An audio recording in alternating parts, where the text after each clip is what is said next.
Kang, saya dan si Mail melihat sendiri, Kang. Tadi waktu kita berdua mau ke rumah, kita ngelihat Nyai Rukmini nebar-nebar sesuatu di depan rumah, Kang. Dan ketika mereka keluar, Dadang dan Mail langsung menunjuk ke halaman.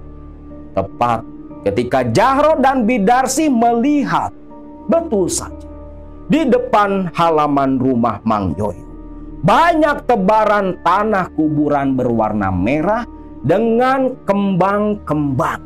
Kurang ajar. Ternyata selama ini Nyai Rukmini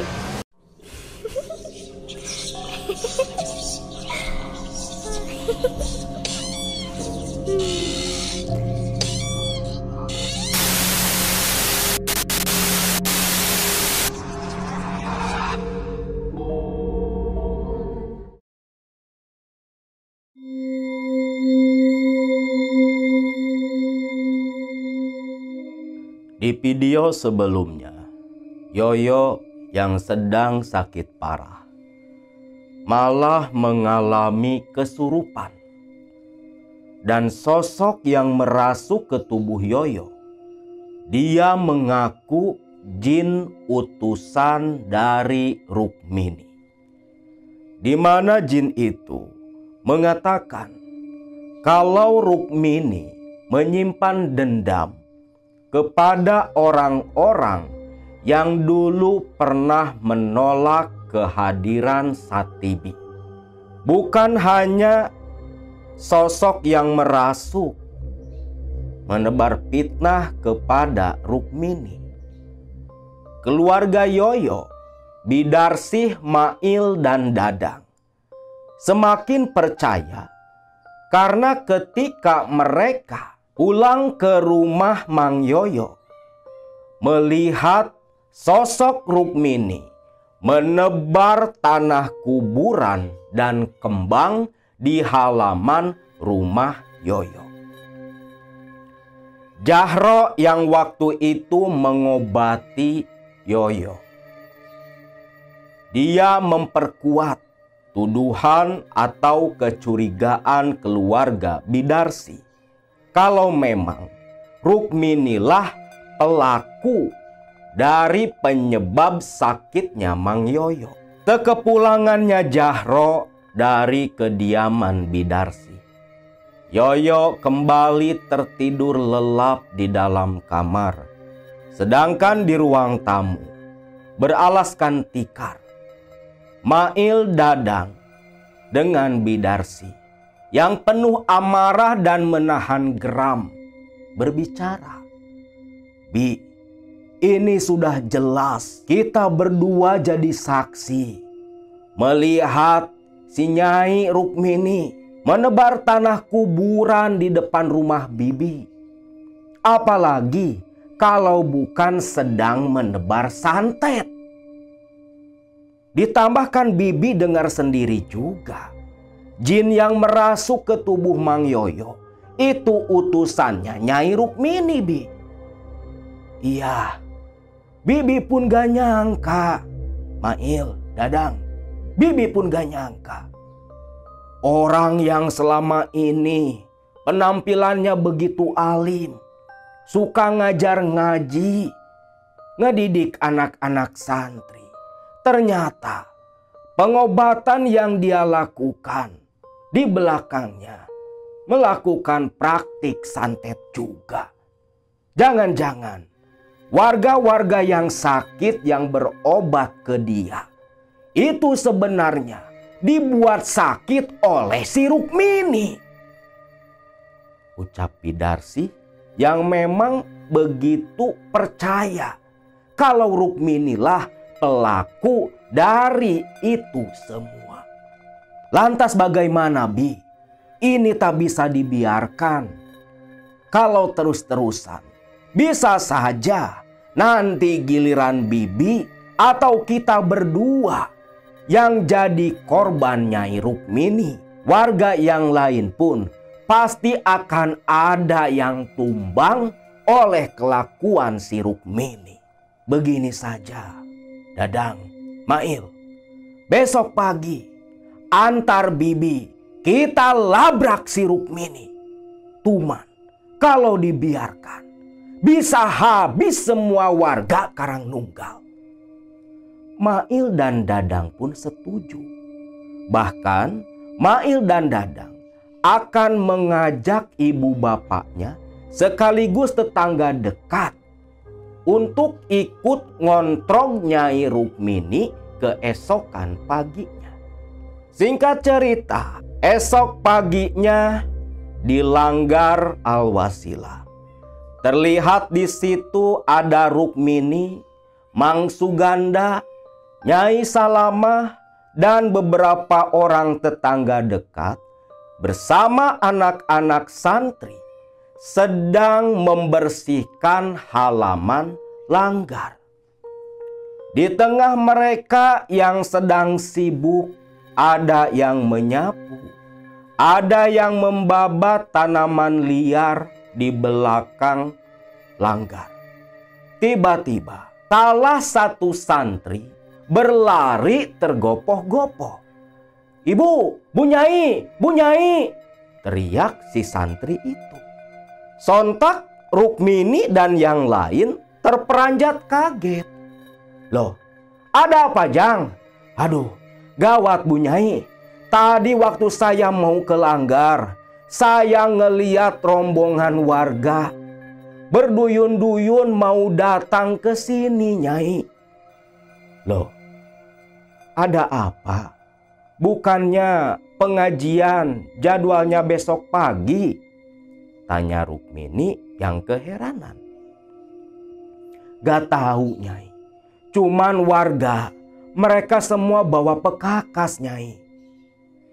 "Oh, mau ikut kerja bakti?" "Bukan, Nyai, bukan.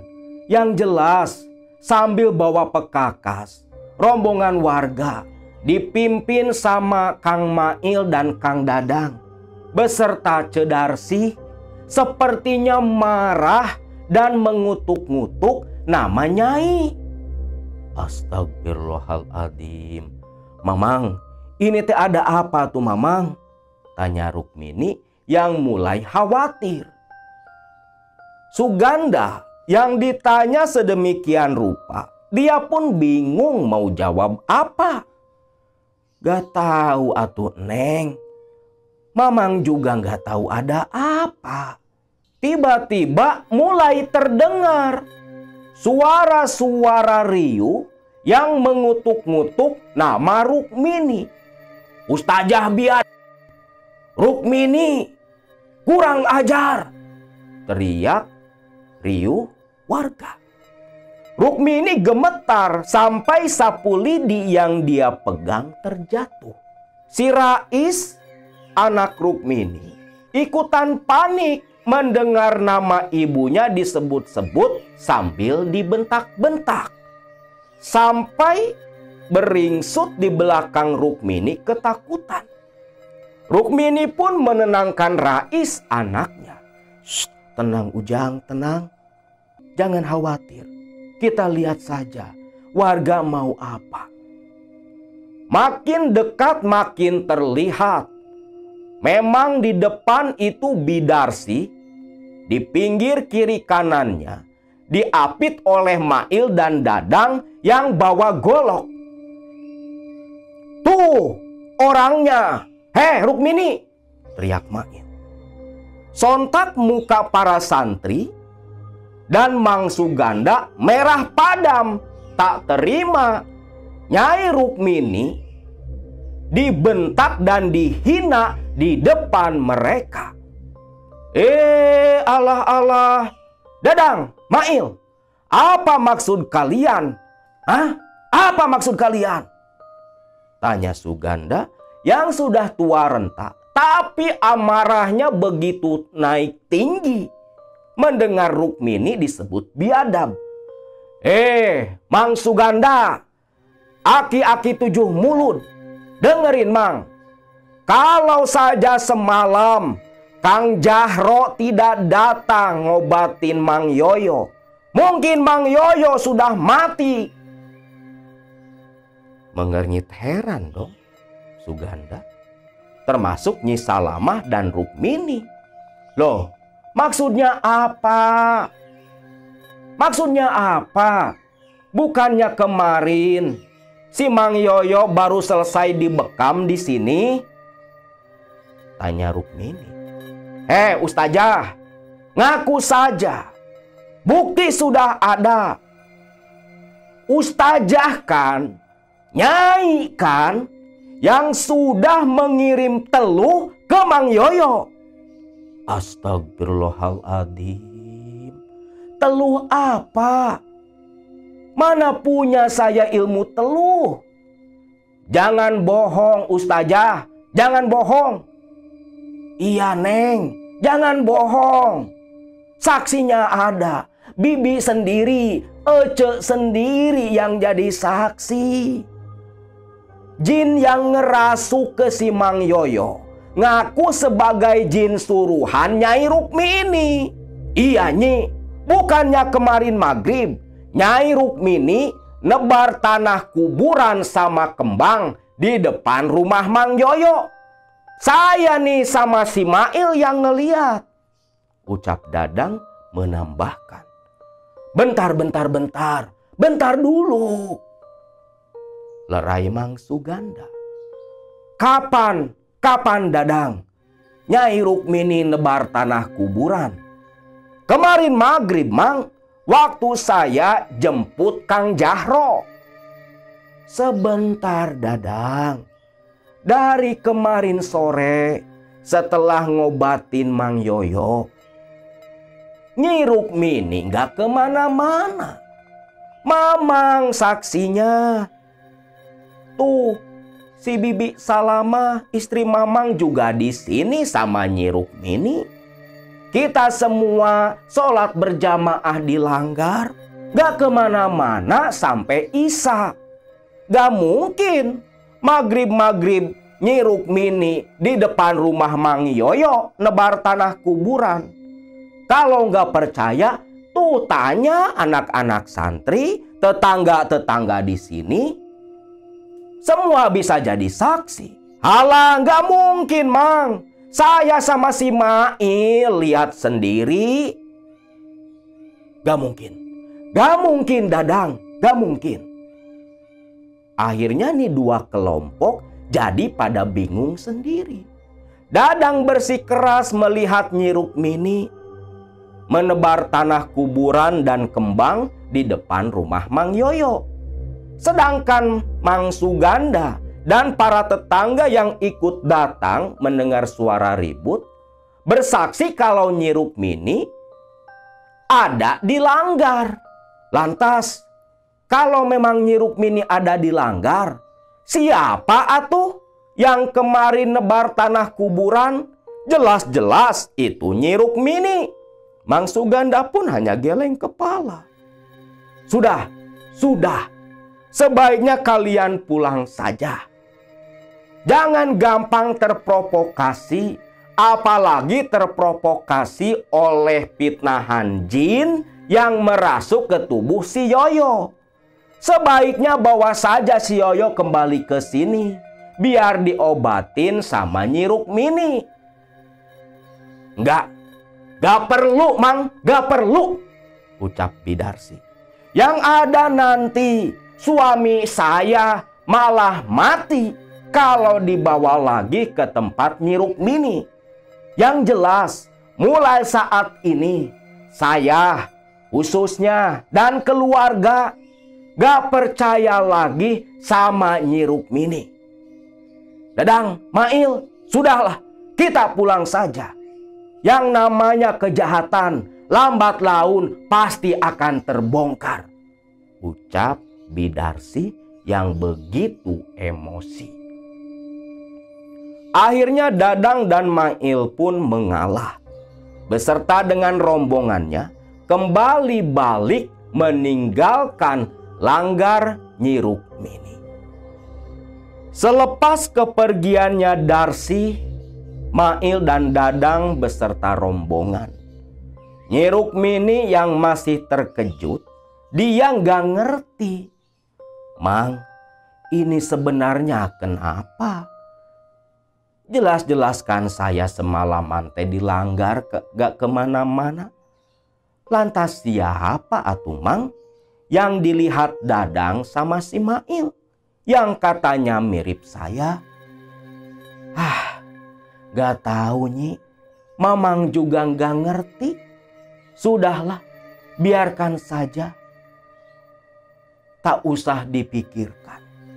Apa yang terjadi ke si Yoyo mungkin ulah orang lain yang malah menimpakan masalahnya kepada Nyai. Tahu sendiri kan tadi Nyai dengar kalau yang ngobatin si Yoyo itu si Jahro, penggantinya Darjo, Kuncen Batu Tapak. Biarkan saja Neng, biarkan saja, ucap Suganda menenangkan Nyai Rukmini. Akhirnya Rukmini dan yang lain pun kembali melanjutkan aktivitasnya. Waktu berlalu. Tak terasa malam sudah tiba. Situasi di kampung Karangnunggal begitu sepi dan mencekam malam itu. Entah kenapa, malam itu betul-betul berbeda dengan malam-malam sebelumnya. Terlebih di kediamannya Mang Yoyo, di mana Mang Yoyo selepas maghrib tadi langsung mengerang-ngerang berteriak kesakitan, membuat Bidarsi, Mail dan si Dadang begitu khawatir. Apalagi melihat Mang Yoyo yang gak bisa diam, gulang-guling terus di atas ranjang kayu. Sampai kaki pun ditendang-tendang, dihentak-hentak. Tak henti memegangi perut, mengerang dan berteriak kesakitan. Bahkan Dadang dan Mail ketika membuka kancing baju kemeja Mang Yoyo, terperanjat kaget karena di perut Mang Yoyo ada sesuatu yang bergerak-gerak seperti hidup. Bibi, coba lihat Bi, itu benda apa? Tunjuk Dadang. Astagfirullah. Gak tahu Jang, gak tahu. Itu teh apa kayak ular? Ucap Bidarsi. Memang bentuknya seperti ular yang melingkar, bergerak, berjalan-jalan di permukaan perut Mang Yoyo. Jang, sudah sekarang mah jemput si Kang Jahro. Bawa ke sini Jang, bawa. Akhirnya Dadang pun pergi menjemput Jahro. Mail menemani Bidarsi karena ketakutan melihat perut Mang Yoyo yang seperti itu. Dadang setengah berlari menuju rumah Kang Jahro. Namun seperti malam kemarin ketika tiba di rumah Jahro, Jahro tak ada, katanya sedang ada di rumah Ki Darjo. Dadang pun lantas menuju rumah Ki Darjo. Terdengar Jahro sedang berbicara dengan Darjo di dalam rumah. Kang Jahro, Kang, teriak Dadang. Jahro yang di dalam sedang berbicara dengan Darjo buru-buru membuka pintu. Loh, kamu Dadang, ada apa? Kang, itu Mang Yoyo Kang kambuh lagi. Aduh, ya udah sebentar. Akang mau pamit dulu ke Ki Darjo. Iya Kang. Jahro pun masuk kembali ke dalam. Tak lama dia keluar membawa sesuatu di teng-teng di tangan kanan. Itu apa Kang Jahro? Oh ini keris pusaka pemberian dari Ki Darjo buat ngobatin mamang kamu. Yuk buru-buru, ucap Jahro. Dadang pun mengangguk. Setengah berlari bersama Jahro menuju rumah Mang Yoyo. Sedangkan di rumah Mang Yoyo, Yoyo kembali kesurupan, mengamuk, sampai barang-barang di dalam kamar dibanting-banting oleh Yoyo. Mail dan Bidarsi langsung keluar dari rumah karena ketakutan. Terlihat Mail yang sedang merangkul Bidarsi yang menangis. Sedangkan di dalam rumah, Mang Yoyo sedang mengamuk di ruang tamu. Di tengah ketakutan Bidarsi dan Mail, datanglah Jahro bersama dengan Dadang. "Loh, mana Mang Yoyo?" tanya Jahro. "Alhamdulillah, Akang, itu loh Kang. Mang Yoyo lagi ngamuk. Dia kesurupan lagi, Kang." "Aduh, kurang ajar." Yang langsung mencabut keris dari warangka. Keris dihunus, langsung menggurat tanah di halaman dengan ujung kerisnya. Lantas dia masuk ke dalam rumah, diikuti oleh Bidarsi, Mail dan Dadang di belakang. Yang ternyata amukan Mang Yoyo itu sampai terdengar para tetangga. Para tetangga akhirnya berduyun-duyun menonton di halaman rumah. Jahro masuk ke dalam. Anehnya, ketika Jahro masuk ke dalam rumah, Yoyo yang mengamuk langsung berhenti, menatap tajam ke arah Jahro, lalu bergerak mundur seperti yang ketakutan. Jahro terus mengacungkan kerisnya. Ujung keris ditunjuk langsung ke arah Mang Yoyo.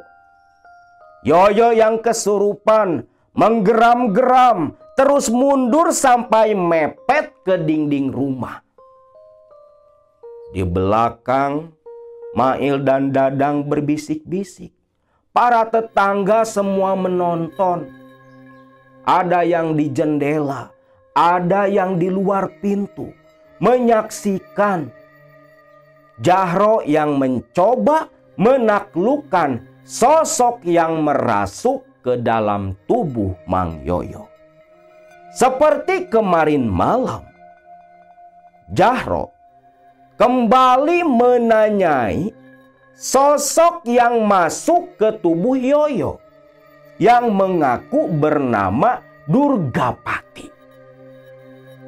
Dan seperti kemarin lagi, jin yang merasuk itu mengaku diutus oleh Nyai Rukmini untuk melenyapkan Yoyo yang dulu terlibat menolak kehadiran almarhum Satibi. "Kurang ajar, keluar kamu.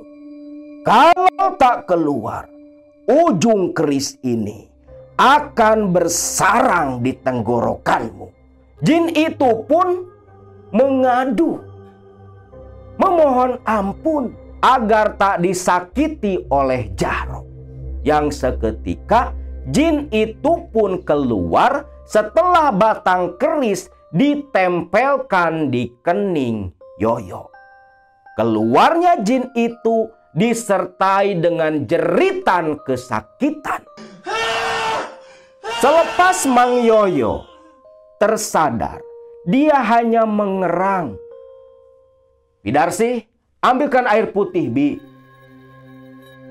Iya Kang, iya." Bidarsi lari ke dapur. Air putih diberikan ke Jahro. Jahro langsung memantrai air itu dan diminumkan ke Mang Yoyo. Mang Yoyo pun langsung tergeletak. Dadang dan Mail membopong Mang Yoyo dibawa ke dalam kamar.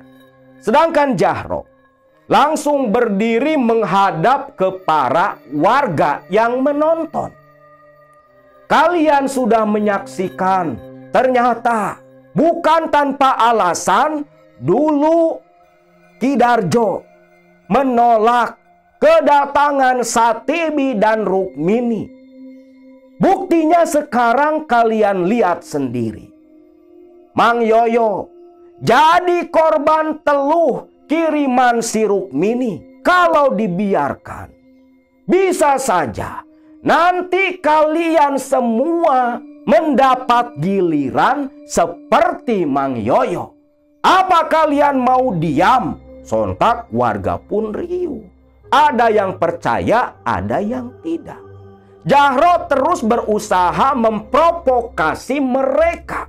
Di tengah Jahro yang sedang memprovokasi warga, meyakinkan dengan bukti yang ada di depan mata, tiba-tiba kembali dari kamar Yoyo, terdengar Yoyo menjerit, kembali mengamuk, kembali kerasukan.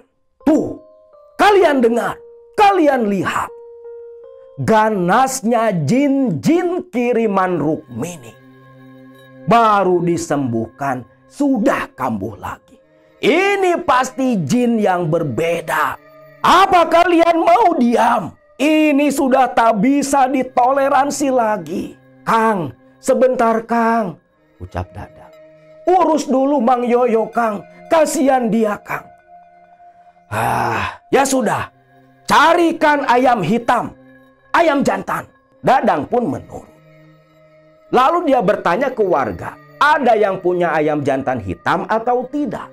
Seorang warga mengaku punya, dimintalah sama si Dadang. 10 menit kemudian, Dadang sudah datang membawa ayam jantan hitam sesuai permintaan Jahro. Biarkan dulu Mang Yoyo. Biarkan dulu dia mengamuk sampai puas.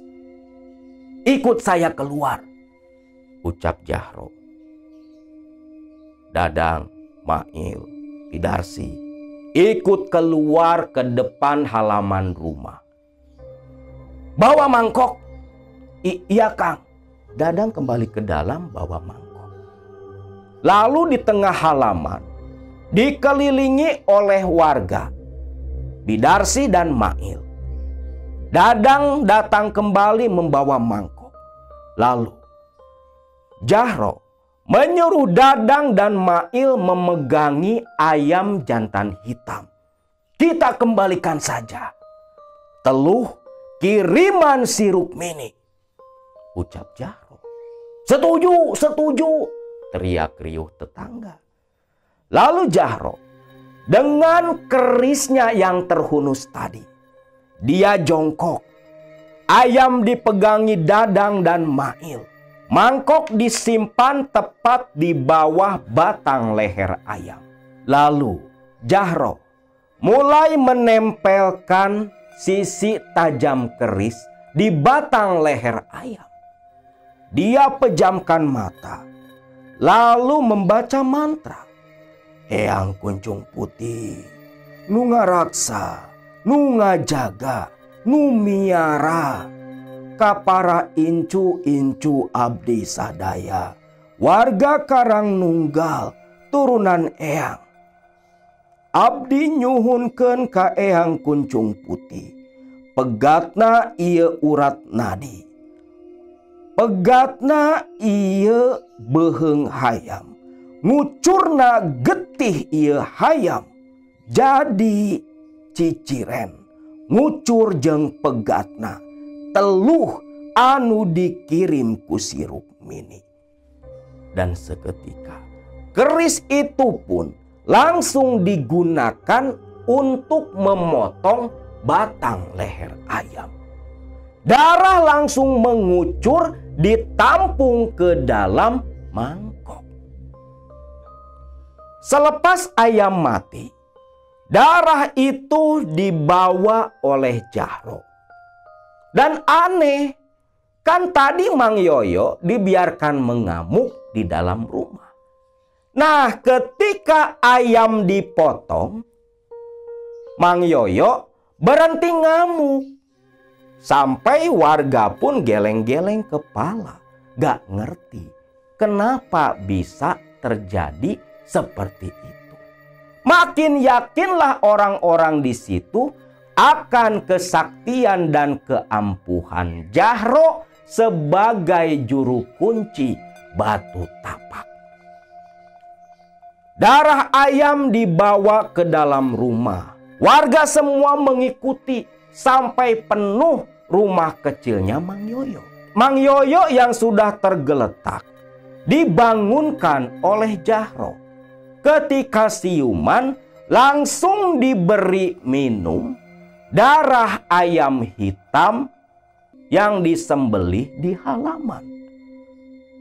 Mang Yoyo dengan rakusnya menghirup darah ayam, diseruput sampai permukaan mangkok dijilatin ama Mang Yoyo. Seperti yang begitu nikmat merasakan darah ayam masuk ke dalam mulut. Ada yang bergidik ngeri, ada yang menahan mual melihat kelakuan Mang Yoyo. Selepas darah ayam habis diminum Mang Yoyo, Mang Yoyo awalnya diam, sampai tiba-tiba Mang Yoyo malah kembali menggeram. Awas, awas, awas, awas, awas, ucap Jahro. Orang-orang pun menyingkir menjauh. Kurang ajar, siapa lagi kamu? Tanya Jahro. Yoyo tak menjawab. Matanya hanya mendelik, terus menggeram, memperlihatkan deretan giginya. Layaknya seekor harimau, berjalan merangkak. Tangannya mengeras layaknya cakar. Terus menggeram dan melotot ke arah Jahro. Jahro menyuruh warga menyingkir sampai keluar rumah. Sedangkan dia masih setia memegang keris yang dia bawa. Terus coba mendekat ke arah Yoyo. Tapi anehnya, baru beberapa langkah Jahro berjalan, Jahro langsung terpental sampai tubuhnya membentur dinding rumah. Jahro mengerang kesakitan. Sosok yang merasuk di tubuh Mang Yoyo tertawa dengan tawa yang begitu berat dan kasar. Kurang ajar, Jahro langsung duduk bersila, memegang keris di tengah dada, kembali memanggil dan meminta tolong kepada Eyang Kuncung Putih. Jahro terus membaca dan mengucapkan nama Eyang Kuncung Putih.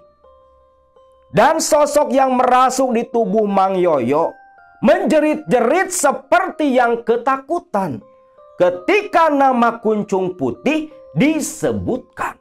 Melihat makhluk itu sudah tak berdaya, Jahro kembali berusaha mendekat. Makhluk yang tadinya begitu berani, namun anehnya saat itu malah beringsut mundur kembali ketakutan. Lalu Jahro warangka kerisnya di tangan kiri. Dia lempar tepat mengenai kepala Mang Yoyo. Mang Yoyo langsung terjungkal. Jahro setengah lari langsung memegangi tubuh Mang Yoyo. Ketika dipegang oleh Jahro, Mang Yoyo tubuhnya mulai kejang-kejang. Dadang dan Mail pun mendekat. Kang, ini gimana? Pegang tubuh Mang Yoyo. Ruhnya mau diambil, ruhnya mau keluar. Pegang, jangan sampai ruhnya keluar, ucap Jahro. Dadang dan Mail pun menurut. Mail memegangi kakinya Mang Yoyo. Dadang memegangi tangan kiri Mang Yoyo yang terus kejang dan berontak. Sedangkan Jahro memegangi perut Mang Yoyo. lalu didorong ke atas. Mang Yoyo pun menjerit, hanya saja jeritannya bukan suara Mang Yoyo. Ketika sosok di tubuh Mang Yoyo menjerit dengan tubuh yang kejam, mengejat-ngejat, lalu Mang Yoyo muntah, dan yang keluar dari bibirnya tentunya adalah darah. Darah keluar lewat muntahan Mang Yoyo. Tak sampai di situ, mata Mang Yoyo mendelik. Lalu dari sudut mata Mang Yoyo keluar cairan berwarna merah. Disusul dari hidung dan telinga keluar darah. Dadang dan Mail pun menjerit. Apalagi Bidarsi yang saking syoknya langsung jatuh pingsan. Mang Yoyo terus gemetar, terus kejang-kejang. Darah terus keluar dari setiap lubang di tubuhnya. Sampai tak lama kemudian, kejang-kejang tubuh Mang Yoyo pelan-pelan mulai reda. Seiring dengan berhentinya hembusan napas dari hidung Mang Yoyo. Ya, malam itu tepat jam 10 malam, Mang Yoyo meninggal dunia dengan darah yang keluar dan mengucur dari lubang telinga, hidung, mulut, dan selak-selak mata. Jahro pun menggeram, mengeluarkan amarah. Keris langsung dia tancap di lantai rumah Mang Yoyo. "Rukmini, kurang ajar. Siapa lagi yang akan kau bunuh?" ucap Jahro seperti yang mengamuk penuh amarah. Kalian lihat Mang Yoyo mati oleh teluh si Rukmini. Apa kalian mau diam saja?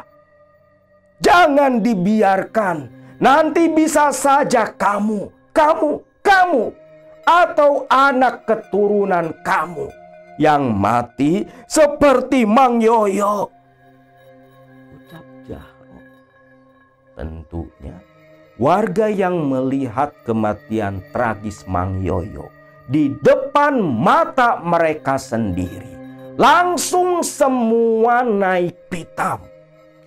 Nama Rukmini pun diteriakan penuh amarah oleh mereka semua.